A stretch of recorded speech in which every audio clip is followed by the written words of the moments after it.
Уайтек Бенку Зиг аттуу ити менен Англиянын түштүгүндө 120 гектар фермасында 300 коюн кайтарат. Бирок Войтек жакында жаңы технологияны сынап баштады.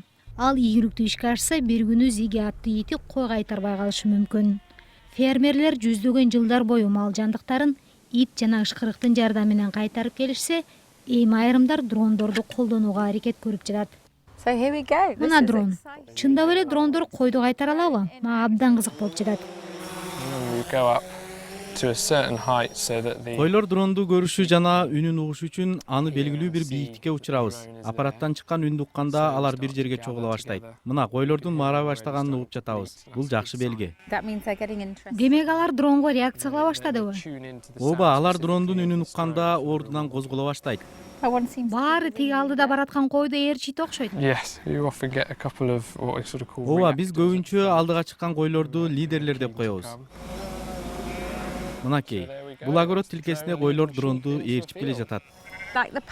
Флейта сыяктуу эле койлор дронуңузду ээрчип адырга чейин келишти. Дрондун өзгөчөлүгү мына ушунда экен. Ал ит сыяктуу койлорду мажбурлап айдап келбестен, койлорду фермер каалаган жака баштап берет. Войтекке дрон менен койлорду кайтарса болот деген идеяны мал жандыктардын жүрүм-турумун изилдеген окумуштуу Марк Раттер берген. Дронду пайдаланып көрүп, көптөгөн фермерлер кызыга баштады. Биз аларга дронду малдын жемине байланыштырып, койлорду үркүтпөстөн кантип колдонууга үйрөттүк. Алгач өзүбүз көрсөтүп беребиз. Калгандары тез эле үйрөнүп алышат. Адамдар койлорду акылы жок деп ойлошот, бирок алар андай эмес.